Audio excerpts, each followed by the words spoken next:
राधे कृष्णा सभी को। RS. Education में आपका स्वागत है। उम्मीद करती हूँ कि आपको मेरा पढ़ाया हुआ समझ आएगा और जो भी आपको डाउट्स होंगे तो वो कमेंट में आप मुझे बता सकती हो। तो ठीक है, हम ज़्यादा समय ना लेते हुए अपना टॉपिक शुरू करेंगे। हमारे टॉपिक का नाम होगा वन विचार। तो मैं टॉपिक शुरू करने से पहले आप सबसे अनुरोध करती हूँ कि मेरे यूट्यूब चैनल को लाइक, शेयर एंड सब्सक्राइब कर दीजिएगा। ठीक है, तो आइए हम अपना अध्याय शुरू करते हैं। वन विचार। तो वन क्या होता है? ठीक है, बोलते समय हम जिन ध्वनियों का उच्चारण करते हैं वही ध्वनियाँ वन या अक्षर कहलाते हैं। साधारण शब्दों में हम ये कह सकते हैं कि वन उस ध्वनि को कहते हैं जिसकी और टुकड़े नहीं किए जा सकते।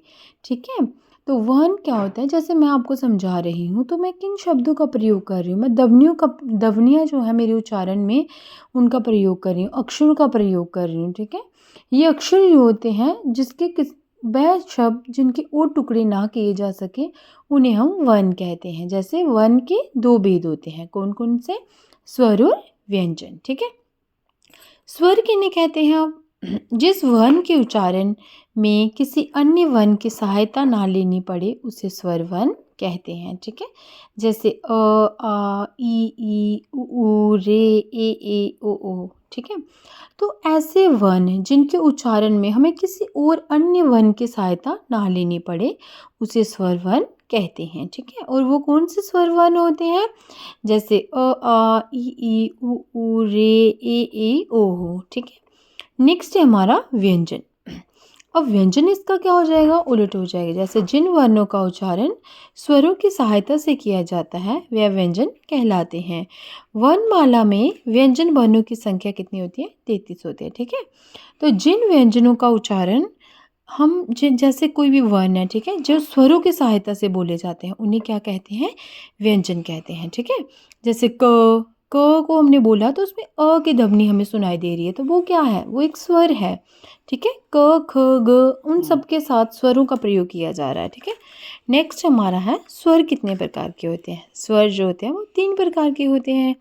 पहला स्वर है हमारा मूल स्वर।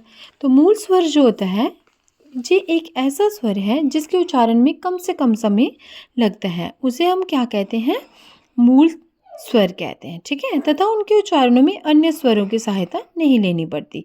मूल स्वर को हम ह्रस्व स्वर भी कहते हैं, जैसे अ, ई, उ, री। इन स्वरों का उच्चारण करने में हमें किसी दूसरे स्वर की मदद नहीं लेनी पड़ती। ठीक है, तो नेक्स्ट वन है हमारा संधि स्वर।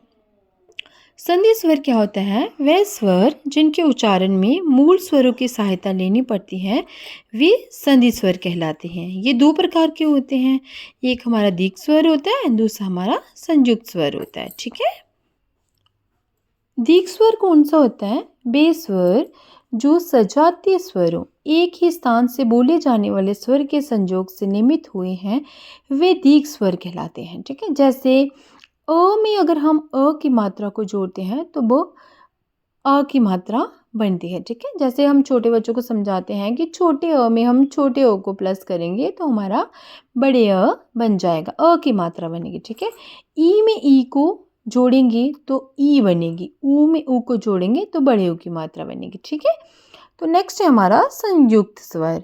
वे स्वर जो विजातीय स्वरों विभिन्न स्थानों से बोले जाने वाले स्वर के संयोग से निर्मित हुए हैं उन्हें संयुक्त स्वर कहलाते हैं। ठीक है, जैसे अ में ई को जोड़ेंगे तो ए बनेगा हमारा। ठीक है, अ में ए को जोड़ेंगे तो ए बनेगा, अ में ऊ को जोड़ेंगे तो ओ की मात्रा बनेगी और अ में ओ को जोड़ेंगे तो औ की मात्रा बनेगी। ठीक है, तो ये है हमारे संयुक्त स्वर।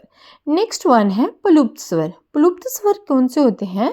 जिनके उच्चारण में दीर्घ स्वर से भी अधिक समय लगता है। ठीक है, उन्हें प्लुप्त स्वर कहलाते हैं, जो हमें दिखाई तो नहीं देते लेकिन यदि हम उन्हें पुकारते हैं, किसी नाटक के संवाद में उसका प्रयोग करते हैं तो तब हमें पता चलता है कि इसमें कुछ प्लुप्त स्वर भी हैं।